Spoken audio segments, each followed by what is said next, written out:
At ngayong umaga nga po, nakatagdang suriin ng Senate Blue Ribbon Committee ang kontrobersyal na Makati City Hall parking building na ipinatayo ni dating Makati Mayor at ngayon Vice President Jejomar Binay. Daron ating kasamang si Ivan Mayrina. Ivan?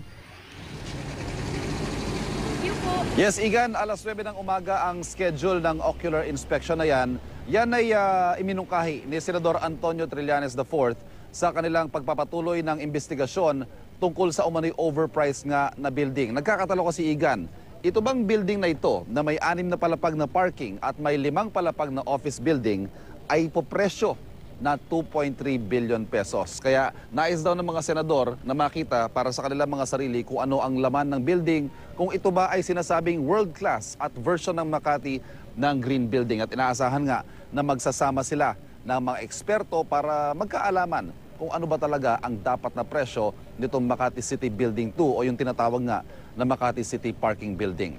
Ang ilang pa mga pinag-uusapan tungkol sa kontrobersyang yan, narito po sa ating inihandang report.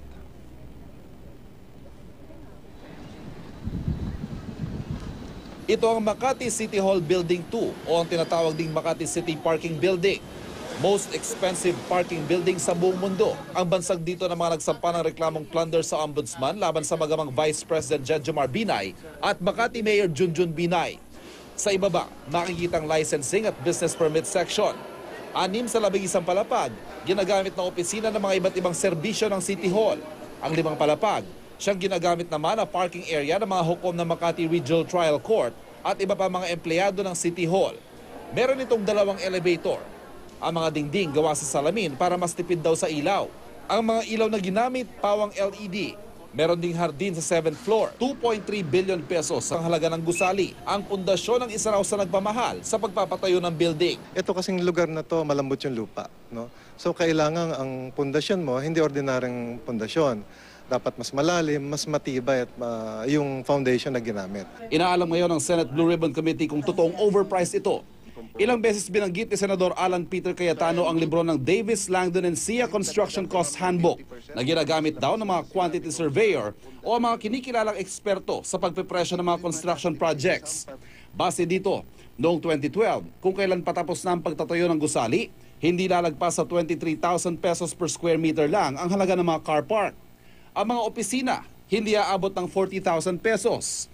Kung premyadong opisina, mataas na ang 50,000 per square meter. At ang average cost ng 5-star luxury hotels ay 64 hanggang 74,000 per square meter. Mas mura pa rin sa 84,000 per square meter ng parking building sa Makati. Depensa ni Makati Mayor Junjun Binay, hindi raw nila talaga tinipid ang parking building para ipakita ang pagiging world-class ng lungsod. Para sa amin, hindi pwede, ang pwede lang. Ang ginawa po namin ay isang world-class building na pinakikinabangan ng mga taong gagamit nito.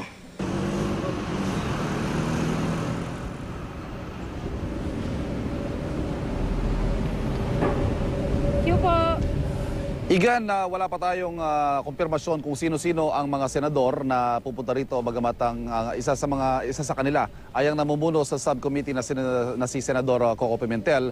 At inaasahan din natin na daradalo ang mismong naghain ng resolusyon para imbestigahan ang building na ito na si Senador Antonio Trillanes IV at gayon din si Senador Alan Peter Cayetano. Abangan din natin siyempre kung ano ang sasabihin ng kanilang isasamang eksperto na siyang magsasabi kung overpriced nga ba o hindi ang Makati Building 2. Igan.